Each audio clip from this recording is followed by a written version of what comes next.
Here's my version of the State of the Union. A pedophile helped another pedophile secure the presidency so they could pack the administration with pedophile protectors to ensure their international ring of pedophiles wouldn't be dismantled. And that's the ugly fucking truth of what we are currently experiencing. I had a wonderful friend, Jeff Epstein. Nice man, a good man. His story was secret. Anyway, the dollar right now. The head is scheduled from 50 pounds. Affordability, a word. Suddenly, that's what they're talking about. The dollar right now. The S&P hit 7,000. First lady, now a movie star. She's a movie star. How is the down? Oh, Donald, why haven't you attacked Iran yet? If you don't attack soon, I will release the Epstein files. Okay, BB, I'll do whatever you want. We have bombed 2 children's schools. We bombed Iran, we bombed Tehran, we bombed Iran, 'cause when you're messing with the Jews, you're always gonna lose. It's God's plan, and God rules the land. Bomb, bomb, bomb, bomb, bomb Iran. 63 dead children, girls, little girls dead.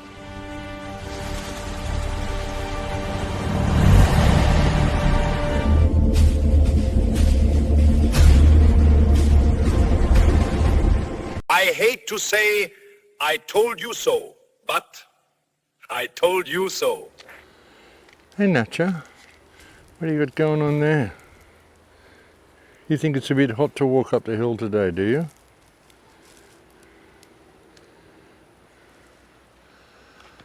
A little hot for the little dog to walk up the hill today, folks. I started going up there and she decided she didn't want to really go. She's only little and it's a hot day. And what do you think of the world, folks, in the last week? Incredible.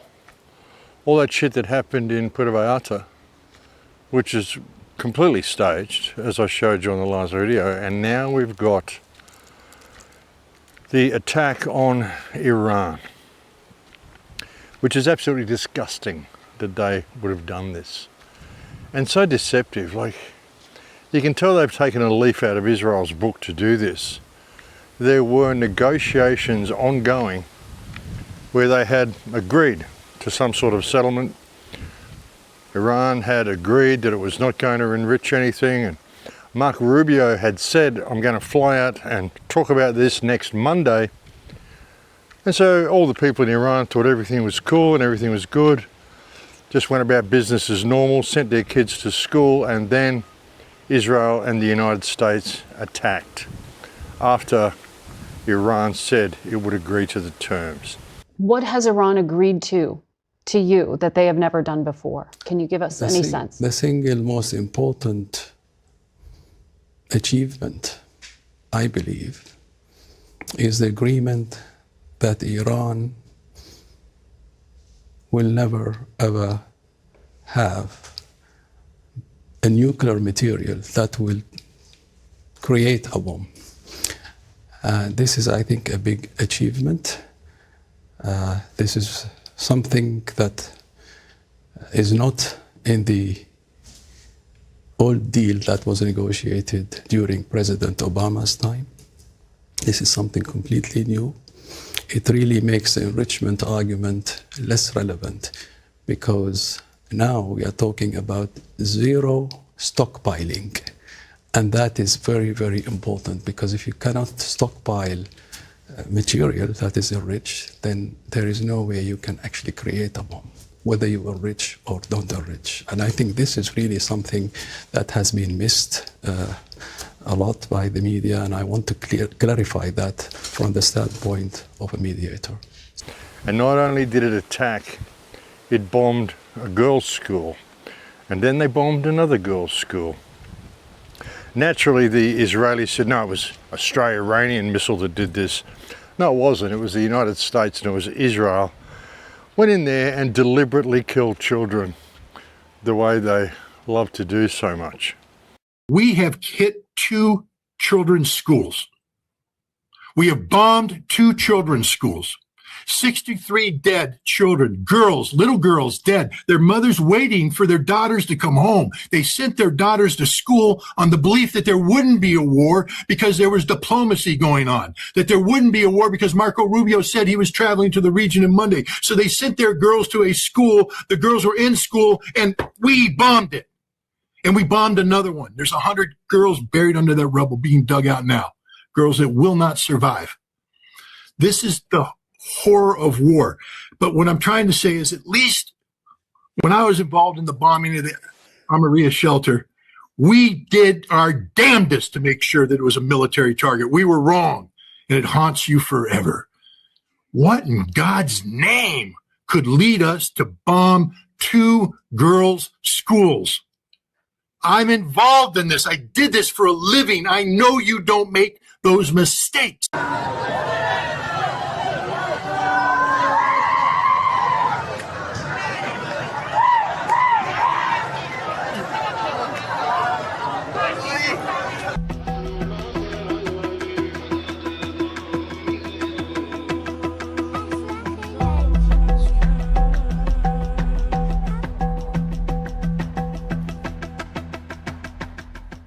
کتاب ریاضیشه. مهنا زاری اول دبستان. گوشه کارهایی که انجام داده برای مدرسه، تکالیف مدرسه‌ش اینجا گذاشته. چه گناهی کرده؟ جعبه مداد رنگیش هنوز داخل کیفشه. خون دانش آموزان ما روی این کتاب مشاهده می‌کنه.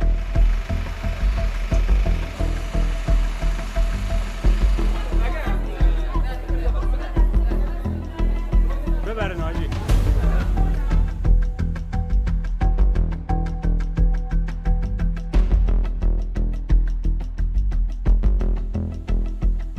مردم آمریکا باید از دولت مردانشون سوال بکنن کودکان مینابی ما چه تهدیدی علیه امنیت ملی آمریکا داشتن.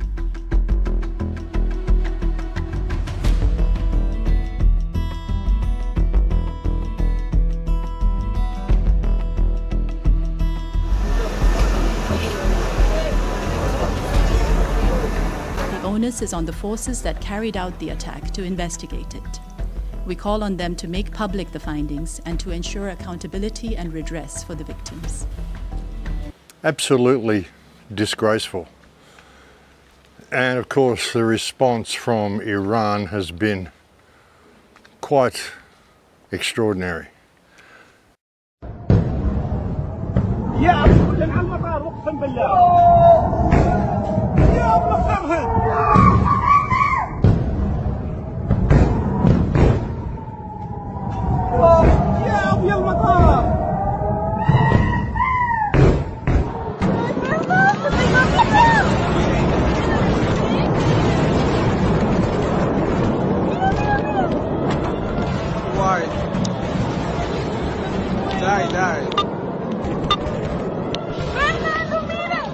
Wow, Imminent.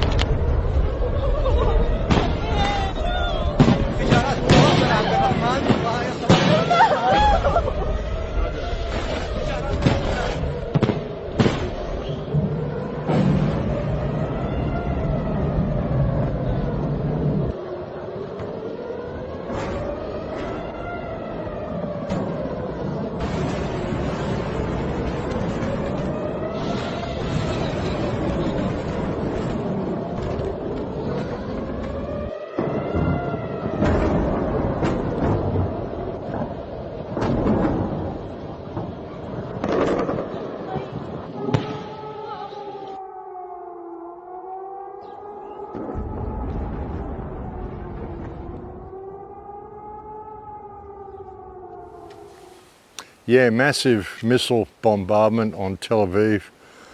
The Iranians are basically saying, we don't give a shit. We are over you attacking us, we're over you killing our children, and we're just going to go all out, because the Iranians know that this is an existential war that they are fighting. They are literally fighting for their very existence, and Iran is nothing like what you have been told it is. I've shown you videos of people just walking around like normal in Iran. Iran.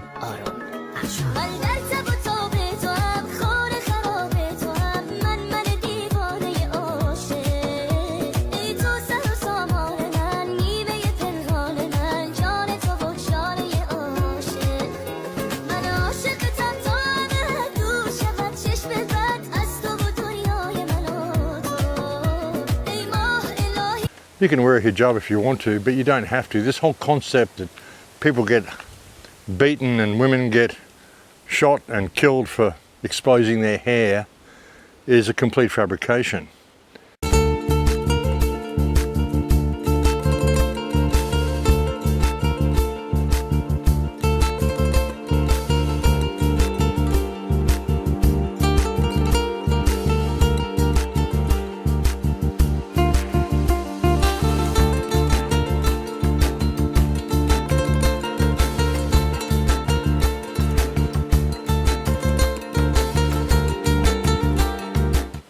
There was even a recent video put out by Mimi, Syrian girl, who went to Iran, I think in January this year.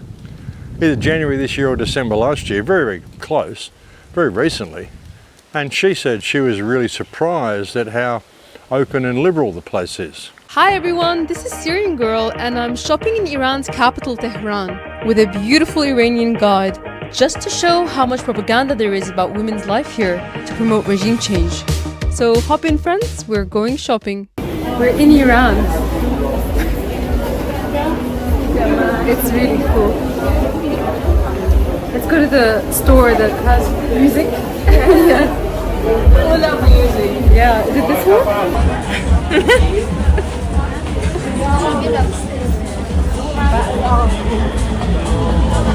Yeah.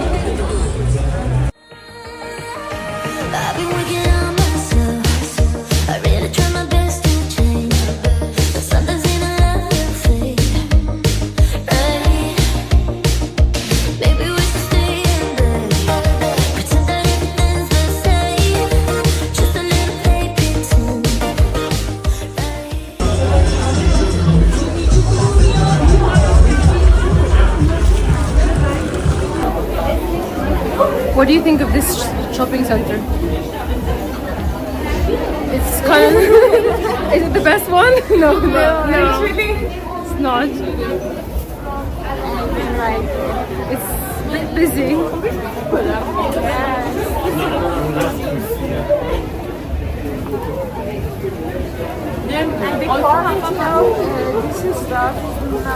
Not the best, but it's cheap. It's a cheap bazaar store.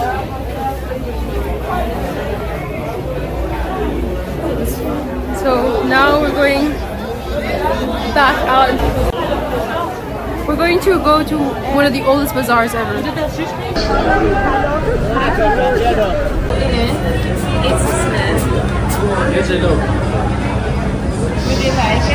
Yeah. So this is a perfumery just outside the mall and he can mix you up any scent you want and he'll even dupe famous scents for you. So I think the name of the store is Central. Get it? Central. And the owner is also very nice. Now we go to Tehran's Grand Bazaar, which is 450 years old, which makes this shopping center more than 5.5 times older than the terror state of Israel. What will you find at the bazaar? Everything.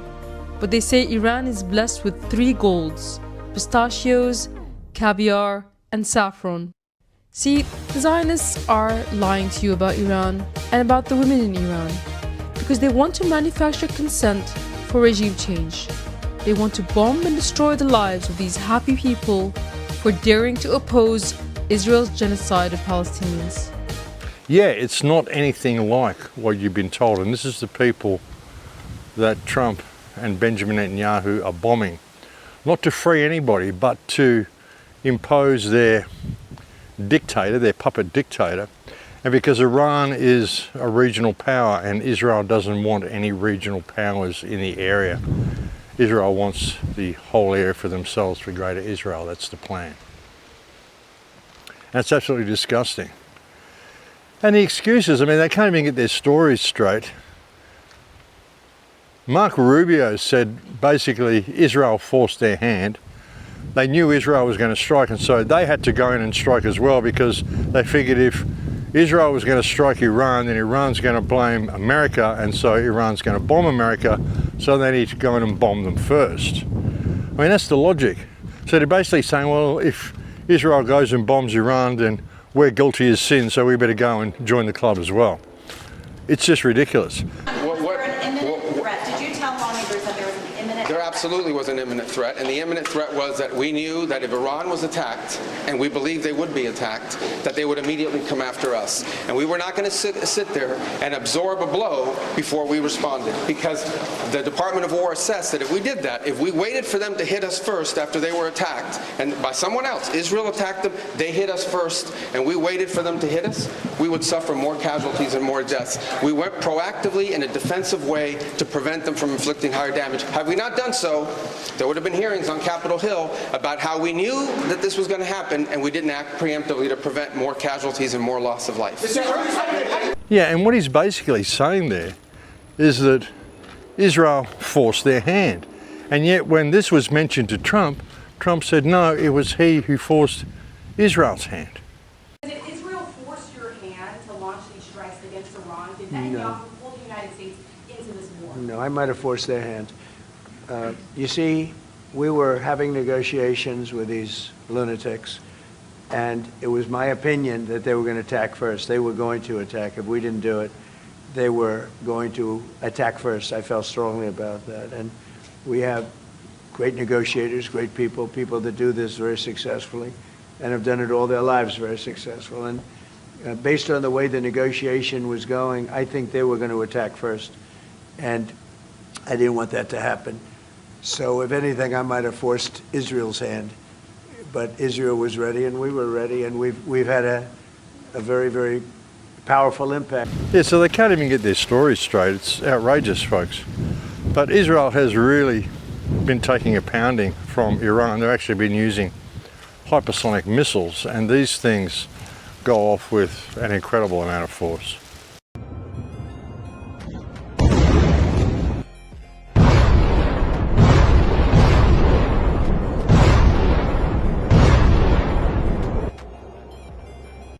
Crazy stuff, folks. Like, now the people of Israel are finding out what an actual rocket attack is really like. I mean, for years they've been saying that they're under attack from Hamas rockets, which are simply water pipes powered by fertilizer that just don't even leave any damage. You know, they'll put a hole in your roof, put a hole in the back window of your car, might kill you if they land on your head, but they don't do any real damage at all.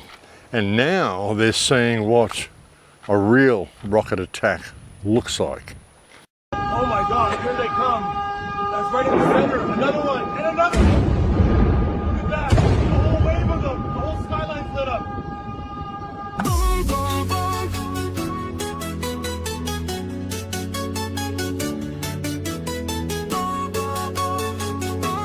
Tel Aviv, this is what you get.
Why? Why?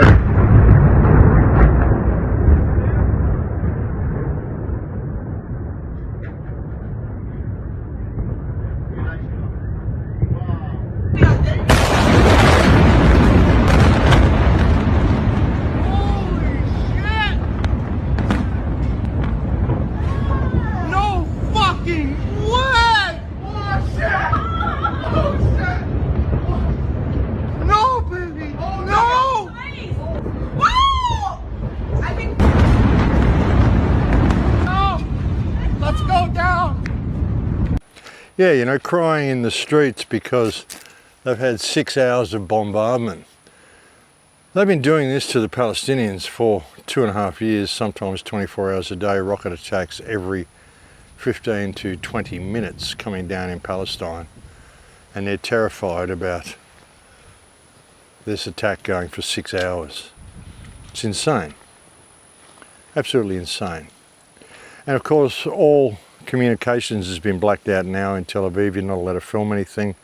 Same in Bahrain and Dubai as well. There were attacks in Bahrain and in Dubai and in Saudi Arabia. See, what's been happening is once Israel and the United States struck Iran, then naturally Iran's first move was to go and strike all of the US and Israeli military bases in the area. There are bases in Bahrain, there are bases in Saudi Arabia, of course. There are bases in Dubai and other places. And so what has happened, and I said this right when it first started, I said, what you're going to see is Israel is going to attack these places as well. And what we saw was I think an oil refinery in Saudi Arabia was blown up.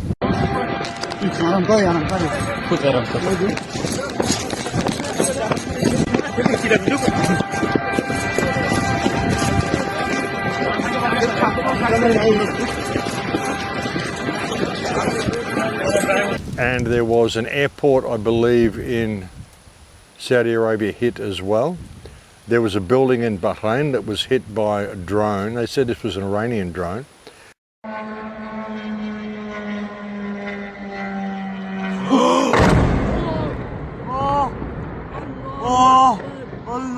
البحرين اللهم احفظ البحرين اللهم احفظ البحرين اللهم احفظ البحرين اللهم احفظ البحرين اللهم احفظ.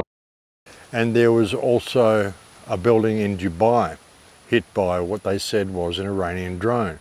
Now, it makes no strategic sense whatsoever for Iran to attack any of the other Arab countries. All it would be doing would be bombing military bases, which is quite understandable. It's a logical, strategic thing to do, and it isn't essentially bombing that country. It's only bombing foreign bases in that country. But you've seen all these buildings attacked, and as soon as this happened, I said, this is Israel.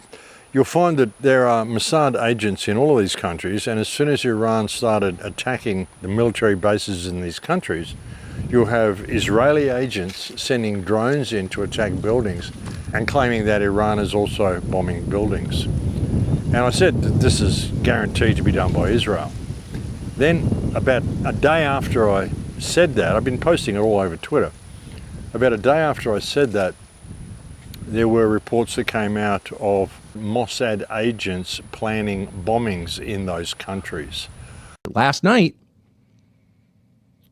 in Qatar and Saudi Arabia, authorities arrested Mossad agents planning on committing bombings in those countries. Now, that's weird. That doesn't make any sense. Why would the Israelis be committing bombings in two Gulf countries which are also being attacked by Iran? Aren't they on the same side? No. Israel wants to hurt Iran and Qatar and UAE and Saudi and Bahrain and Oman and Kuwait. And again, this is all being done in order to get the Arab countries to turn against the state of Iran because Israel wants their support. There's also been a lot of reports saying that we're expecting an Iranian missile to blow up the dome Dome of the Rock. I mean, I said they were going to do this. They're going to blow up the dome, blow up the mosque, and they're going to blame an Iranian missile. There was actually a video that came out saying, wouldn't it be a shame if an Iranian missile hit the Dome of the Rock and we got to build the third temple, Jews win again? And it was a video that was done in like Grok Imagine or something, but it actually depicted the mosque being hit.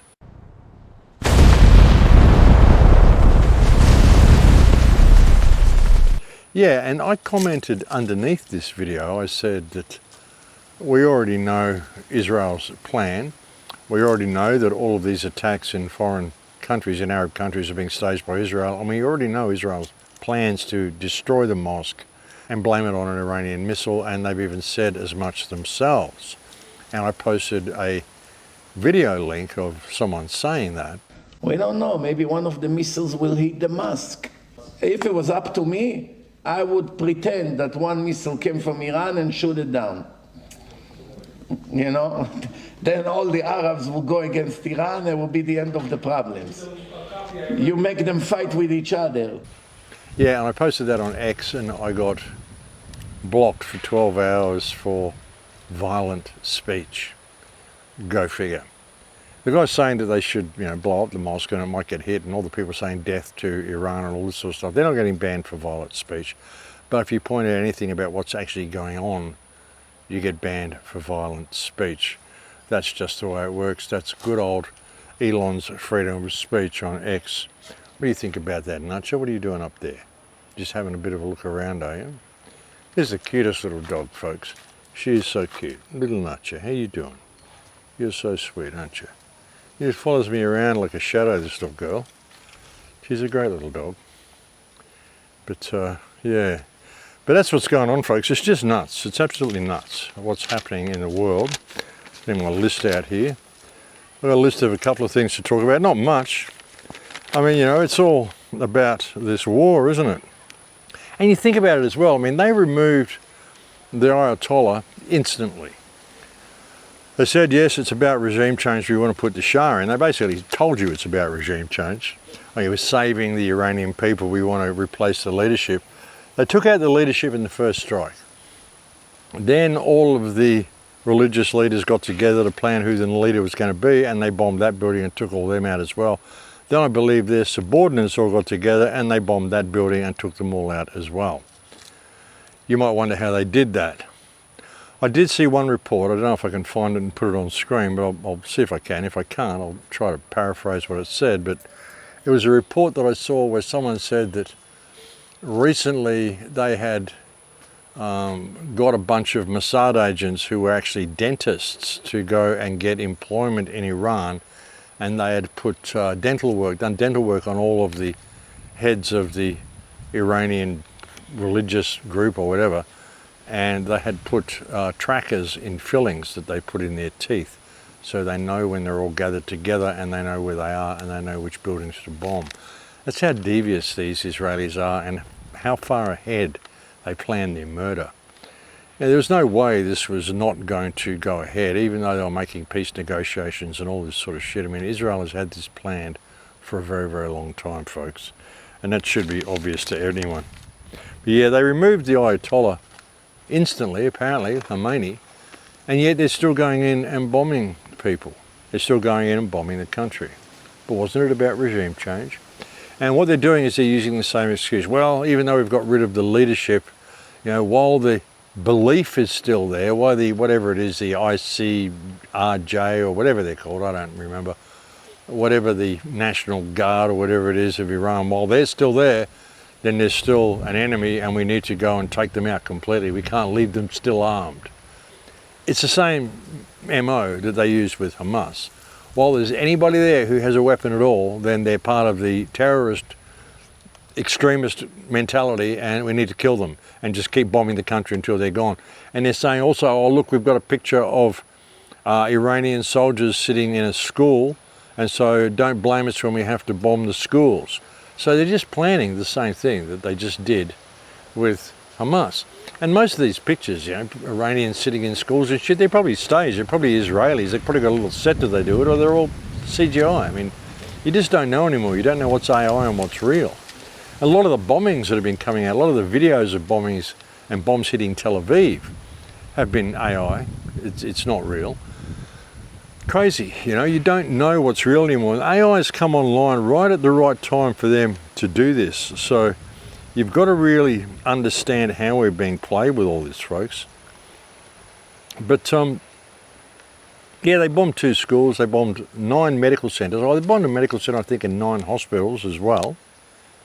And like I said, the really fucked up part about all this is the fact that the Iranians thought there was going to be a peace deal on the table. You know, I mean, so many people have been deceived by America and Israel so many times. I mean, the amount of wars, the amount of death that we've seen go right across the world at the hands of the United States since the formation of Israel, since the United States has been controlled by Israel. It's phenomenal, folks. Millions upon millions of people have been killed by this regime. The claims it's going in there to free people. They haven't gone in to free anybody. It's never been about freeing anybody. Nothing the United States has done in the Middle East has been about freeing anybody. It's been about destabilization. You've got to understand, these people hate life. The people in Israel want to destroy the world. That's their plan. They want to destroy everything that is good and wholesome and decent in the world. Just want to introduce their slavery system. Just want to enjoy killing. I mean, that's what they do, and they do it over and over again. It's like they're addicted to war. It's like both Israel and the United States are addicted to war. And they do it in the cruelest possible manner that you can think of. Now, we're at a real turning point in history. We really are. I mean, these people think that they've got it now. They've done everything and they've got their opportunity to rule the world. And so many people are allowing it to happen. They're being distracted by this and distracted by that, and you know, all these wars and all this shit. It's really, what we're seeing here is attack of the baby eaters. We are seeing the pedophiles all on the Epstein list, and it's all of them, folks. I mean, like I've said before, Epstein wasn't blackmailing people. This is just what they do. Sure, they are blackmailing lower level people, but this is just what they do. And they want to cover that up. They desperately want to cover that up. They desperately don't want people to focus on the Epstein list. They don't want people to really realize with what we're dealing with here and the level of pure evil that we are facing. And they are prepared to kill nations and kill millions upon millions of people to stop you looking at them. What we have to do is withdraw service from them, like I've said so many times. I mean, these people eat children, folks. This is what we're facing here. These people eat children. And why are we doing what they tell us to do? Like I said, there's that Ian Carroll program, Web, 2 Bs. Just search Ian Carroll Web and have a look at that app that you can get, and you can load into that app all of the Epstein files, and it will search keywords or phrases for you. You can search show communications between Donald Trump and Jeffrey Epstein. You can put in any names you want, and it'll refine and refine and refine and keep refining until you get the key information that you're looking for. It basically exposes what's going on here. These people eat children, they traffic children. You're living in a people farm. Something I've been telling you for years and years and years. And we're at the point now where all bets are off. We've got a regime of pedivores masquerading as governments that are operating a worldwide ring of rape, brutality, cannibalism, everything bad you can think of, these people are doing it. And they are being exposed for that. And they are prepared to sacrifice entire countries, entire populations, go to war and hit you with the most brutal shit you've ever seen in order to stop you talking about this. Which is why it's so important that you talk about it. You know, if you're going to fight this war, believing that people in Iran are repressed and aren't allowed to show their hair. You watch too much fucking television, because that's not what it's like in Iran. And the war isn't about freeing anybody. What you're doing is you're going to kill people you've never met, because people who eat children don't want to be exposed for what they do. Trump, Rubio, Ted Cruz, Lindsey Graham, Bibi Netanyahu, these cannibalistic, child-raping fuckheads deserve no respect, and they only have the authority over you that you choose to give them. So why the fuck do you give it to them? We know what these people are, we know what they do. And it's about time we called it, and it's about time we took control of the situation ourselves, folks. Don't we need to go fight a war? Say no, fuck you. There's been a great thing trending on Twitter, which is #SendBarron. Trump wants to have a war? Send your son. Send Barron Trump in there to fight the war. See how he likes it.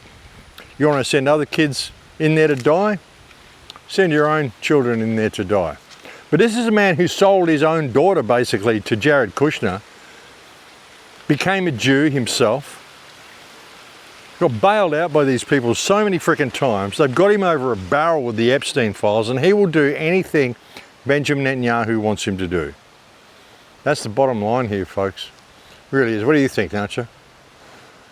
What do you think about all this?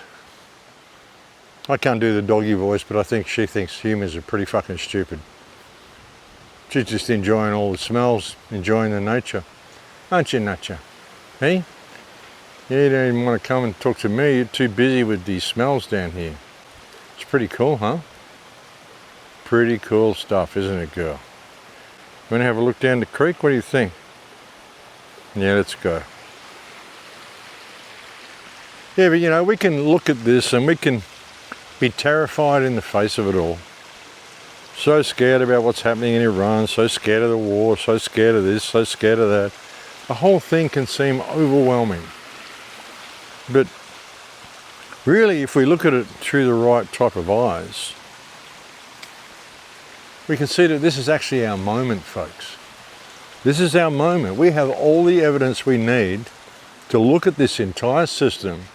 Anybody who operates within the system, anybody who's trying to force any laws or legislation or inflict themselves on you in any way, say, well, hey, fuck you. You either eat children. I mean, if you're a person of authority, you're a guy in a police uniform or something like that, you're a soldier, you're a politician, well, you either eat children or you protect people who eat children. It's one of the two. Because if you're in that system and you haven't tried to arrest any of these people or take action against them by now, then you are someone who is in the club, or you're someone who protects the club for your own benefit. And that's the fact of the matter. Look at this place, folks. This is Jeff's little creek he's got on his ranch here. It's pretty cool, eh? Pretty cool. Like a little dam down there, little water holes all through here. You can kind of lie down there with your head back near that log. It's really nice in the water. Little rapids over here.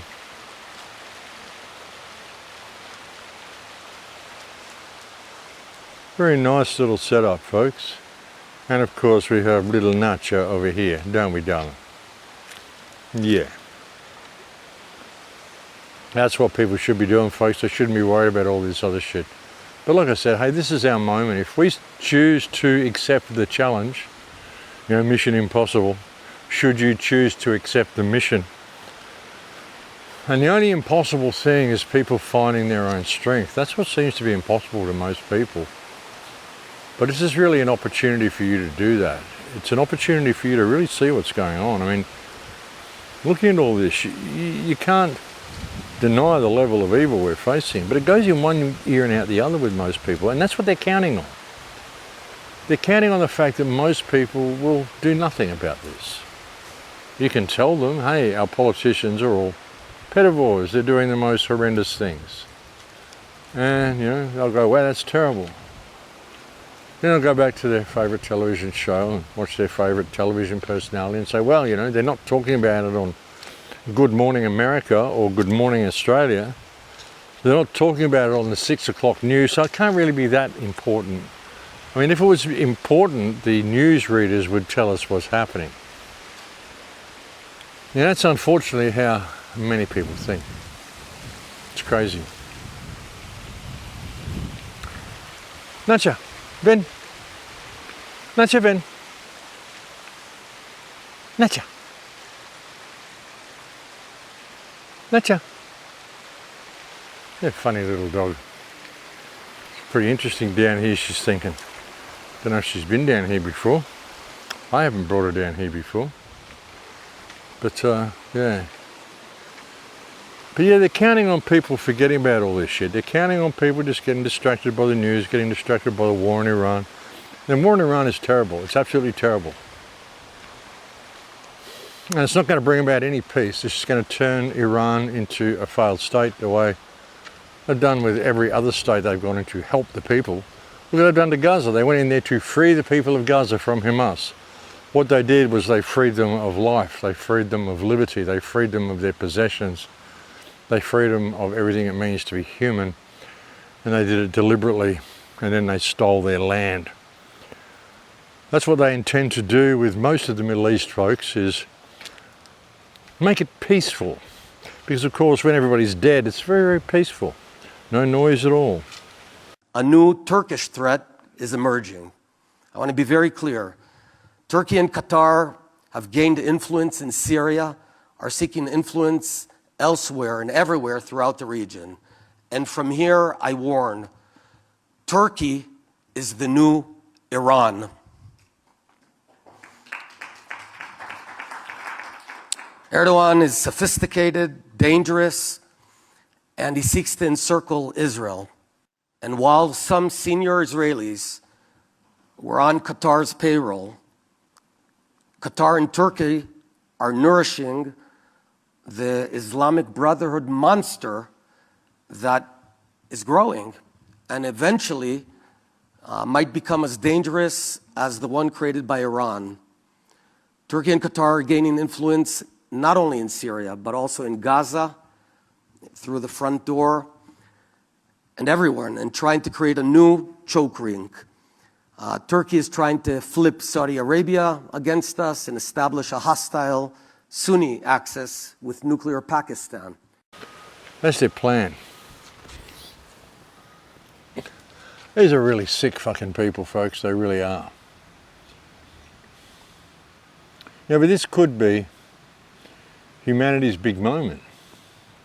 I mean, it could. Let's face it, it really could.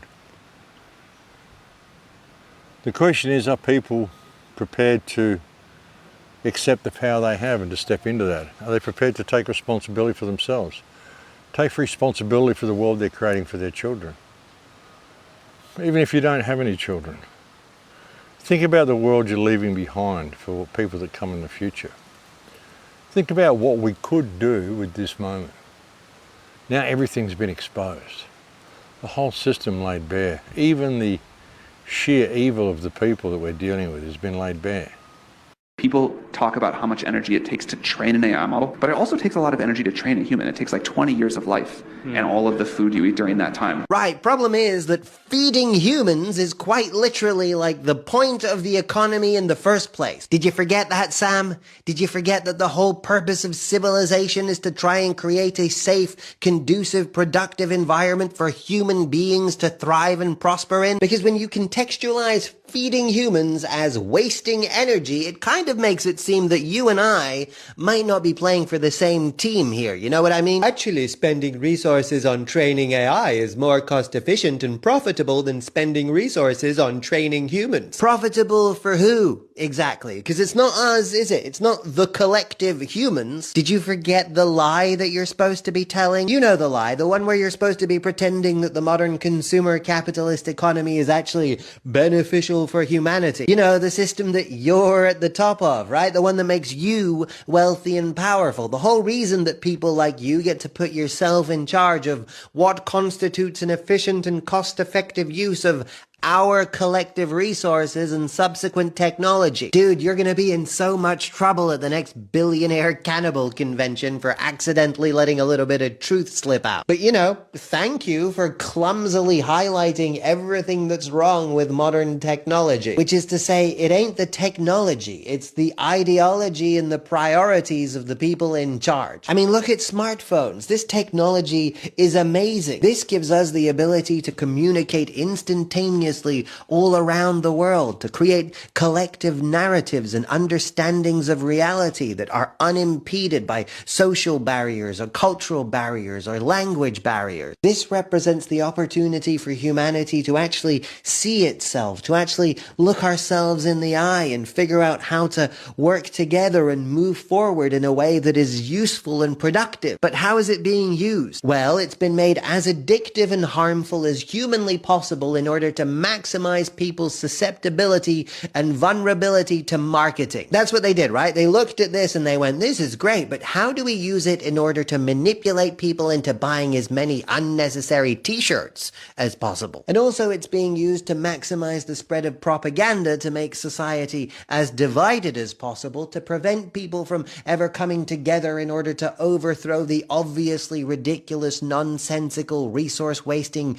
t-shirt-selling Ponzi scheme that we call the free market economy. You know, because that's the system they have power over, right? That's why they're in charge. This propaganda has taken such deep root in our collective consciousness that now the advent of AI and robotics literally has humanity talking about itself as obsolete, as if we're a burden on our economy. Look, if the purpose of an economy is supposed to be to try and create a productive environment for humanity, and technology comes along that replaces humanity's role within the economy, then the thing that became obsolete there is not humanity. It's the economy, the thing that they have power over. That's what lost its purpose. That's what became obsolete. That's why the world is descending into chaos. It's because the snake is eating its own tail. We have to be constantly afraid and distracted to facilitate a transition into a new system that they have power over, so that we don't figure out that the current system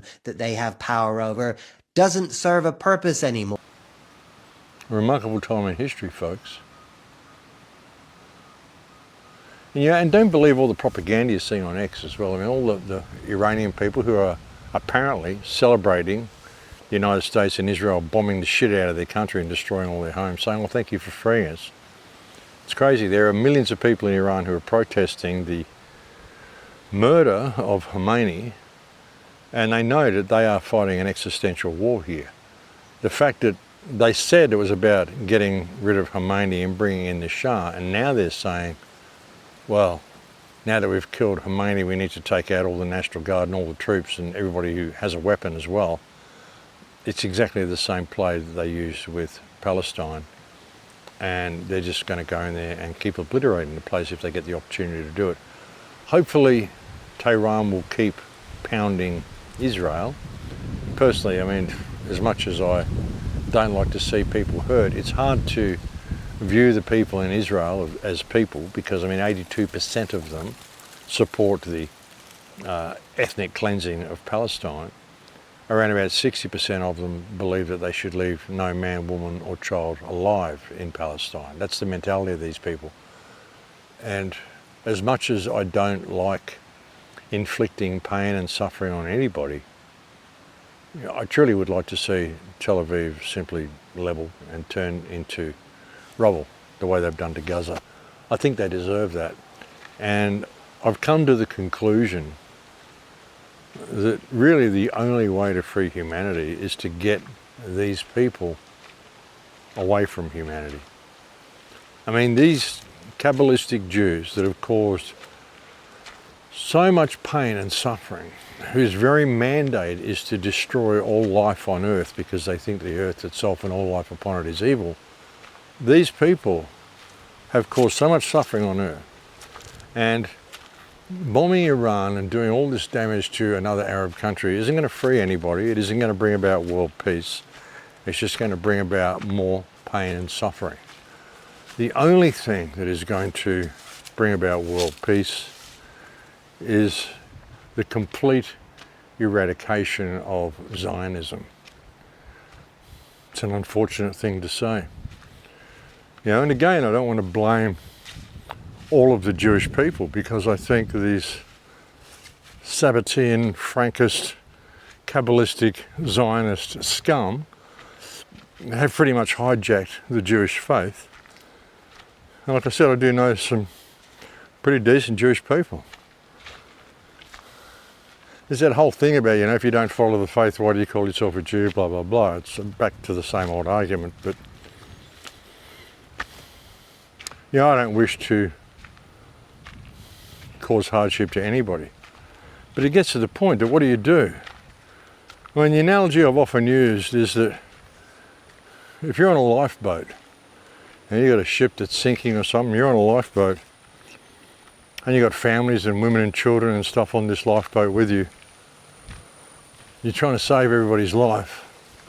Someone gets up and they start rocking the lifeboat. How many women and children do you allow to fall overboard before you stand up and you get rid of the guy who's rocking the lifeboat? You just throw him overboard in order to save the lives of all the people that he's causing to fall off the boat. I mean, it's got to that situation. If the human race doesn't rise up and get rid of this warmongering, anti-life Zionist infestation, then we're going to be in deep shit. And you don't do that by going out and attacking people in the street. You don't do it by going out having protests and going into marches and doing all of this sort of shit. You just don't do that. All you do is get yourself in trouble by doing that. What you do is you withdraw support from anybody who's supporting this system. Any politicians who are supporting the war in Iran, any politicians, any police officers, any official people at all, refuse service to these people. Don't let them eat in your restaurants. Don't let them buy gasoline at your petrol stations. Don't serve them if they come into your supermarket. Don't serve them food at your restaurants. Don't serve them. If you know a secretary who works for these people, stop serving them as well if they don't quit their job. Anything that is connected to this repressive band of child-eating criminals, the pedophores, the ruling pedophores, the cacostocracy of pedophores that runs this world, anybody or anything that is connected to them, withdraw service from these people, folks.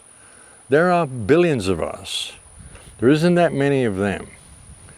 Boycott everything that is produced by the State of Israel, everything that you can.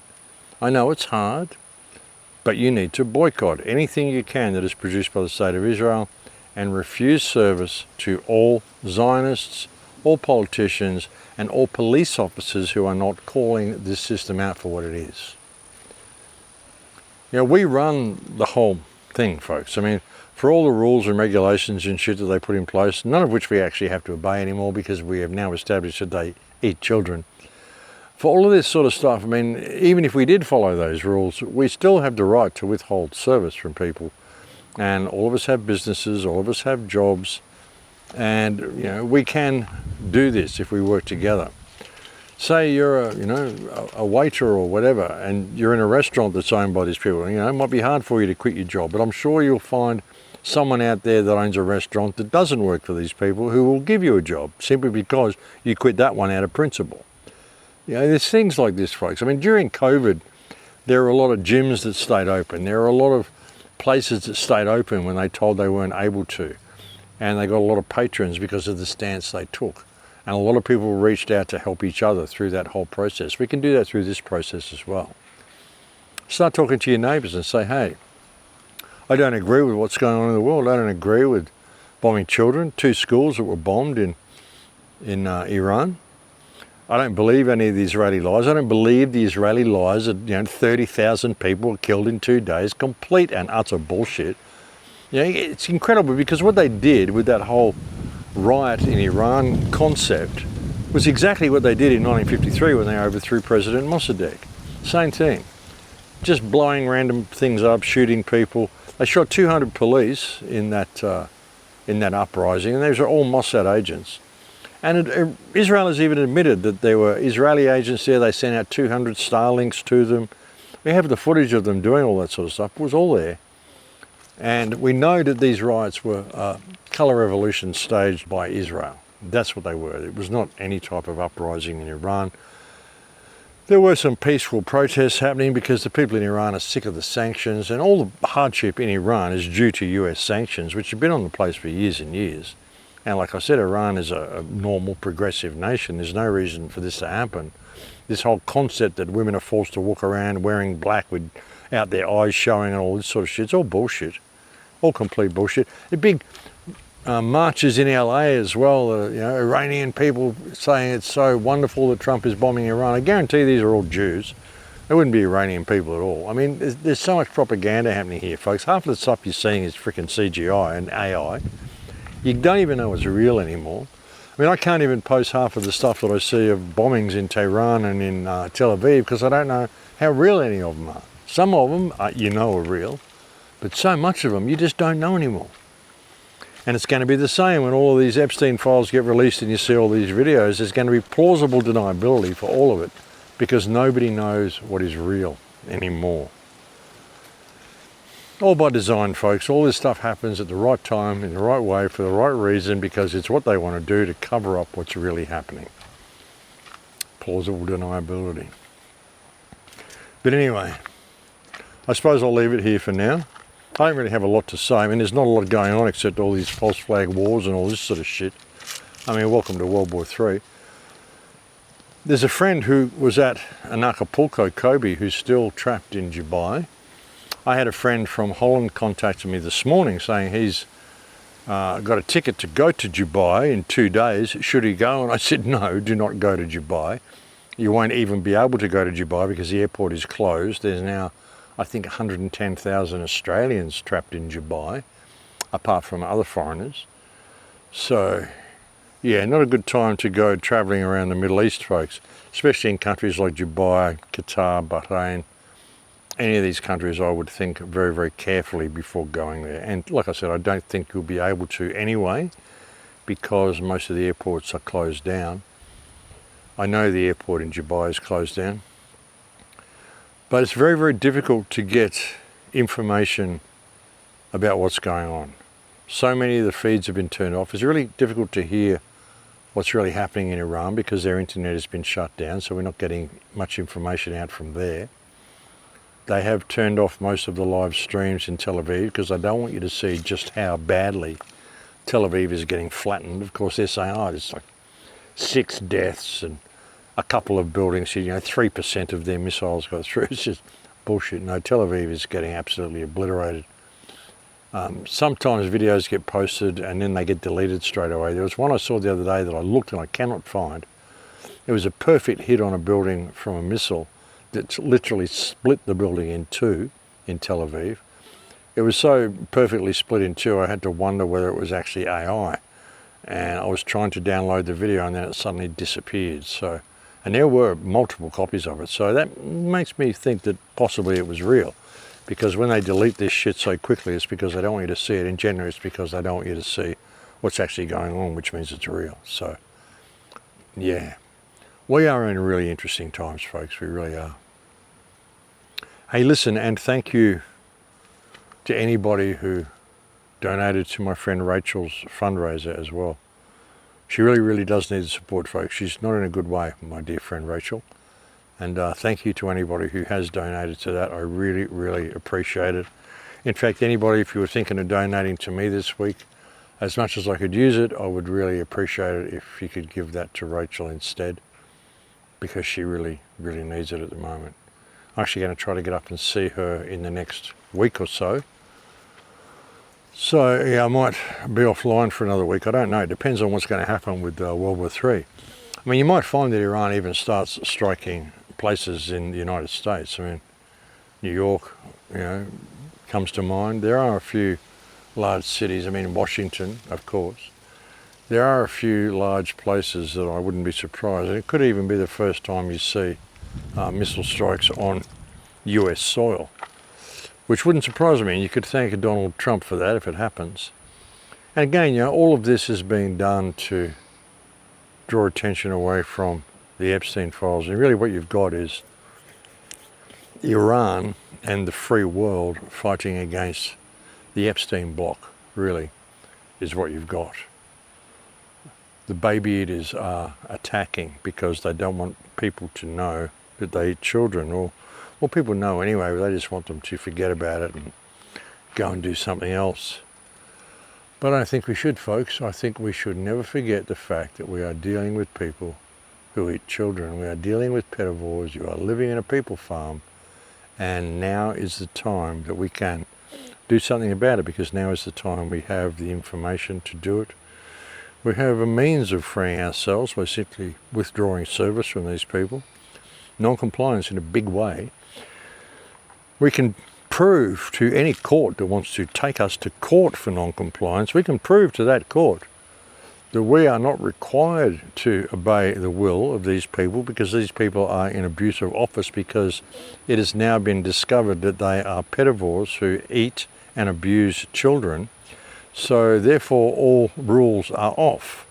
You cannot inflict a system upon me that is written by a man who tortures, rapes and eats children. If you think you can, then it must be because you are someone who protects people who torture, rape and eat children. So either you deal with the people who eat children, or we will deal with you. But we are not going to comply with any rules that you force upon us until you have dealt with the people who believe they can inflict these laws upon us, being that they are pedivores who torture, rape and eat children. That needs to be the bottom line for every interaction you have with government or police or politicians or anything that is presuming to hold any type of authority over you. That is the conversation you need to have with them, folks.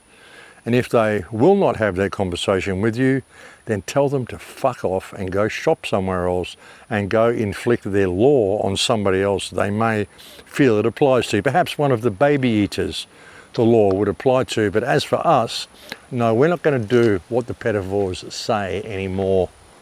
The jig is up. It's the attitude we need to have, folks.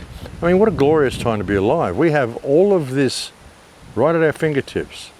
All of these tools that we can use for freedom. All we have to do is believe in ourselves, and we can do it. Help people, folks. Make sure everyone around you is okay. Help people. Don't discard people. Live your life in Lakesh, and we will change the world. We have all the tools we need to do it. Glorious time to be alive. Ignore all the noise. Just stand up and make a difference yourself. We all can. And as I said to Stu the other day, I did an interview with Stu Peters the other day. You'll probably find it on his Rumble channel. But he was asking me, what is the thing, what is the one sentence, what is the thing you can say to people to cause a penny to drop? And like I said, I mean, we've reached a point almost of no return now. Things are going to go the way they go.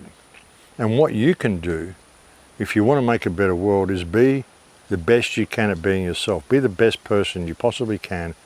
Be incredible. Be a great person to be around. Be a friend to everybody you know. And just be a pleasure to be around, because then people want to hang around you. They want to know why you're so positive in the face of all this diversity that we're facing. And you say to them, well, you know, it's because I know how the world works.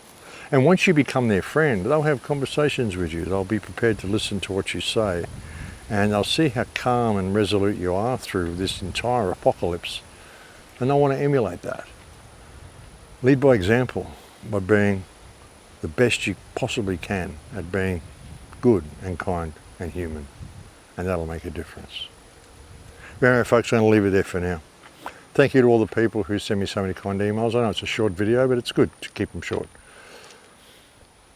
I did a pretty good interview the other day, actually, with Alex from Nuggets News. Actually, I did that interview on February the 4th, and he published it the day after the invasion of Iran. Now, it was actually pretty relevant to what was happening on that day, so do go check that out if you get a chance. But yeah, thank you to people who leave kind comments. Thank you to people who send me kind emails. Thank you to the people who've sent me interview requests. I'll be honouring them in a couple of weeks. There will be a few interviews lined up. And thank you to anybody, of course, who's ever made a contribution to the website. I really, really do appreciate your help. You are the people who have kept me on the air for the last 10 years at least. And it's been wonderful of you to do so. But hey, I think we are making a difference. So I think truly, with everything we face, if we choose to rise to the occasion, then now is our time, folks. And if humanity doesn't rise to the occasion, well, you're on your own soul journey anyway, and really it's about your path through the realm. It's about you keeping your soul intact. When it comes down to the wire, that's really all that matters. And that's on you. It's on all of us. And really, that's the bottom line to it all. But hey, wouldn't it be great to just fix things and go back to having a peaceful world and partying and just having a great time again? Certainly better than this shit. But you got to see what this shit's all about, folks. Again, it's about the Epstein files. They don't want you to realise what's going on. Too many people are waking up and they want to keep you distracted.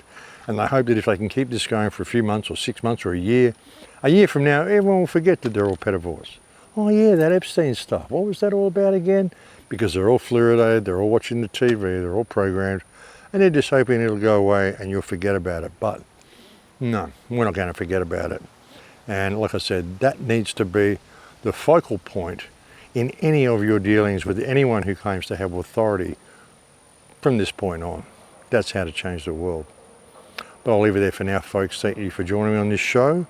I will bring you another report as soon as I'm able, as soon as some more news comes to hand and we know a little bit more about what's going on in Iran and Iraq and Israel and everywhere else. And yeah, I mean, Hezbollah's attacking now as well, so everybody's getting involved. And it'll be interesting to see if China or Russia get involved, which will of course depend on whether Iran strikes the United States. So interesting, folks, really interesting. Hold on to your hats and enjoy the show, folks. Enjoy the ride.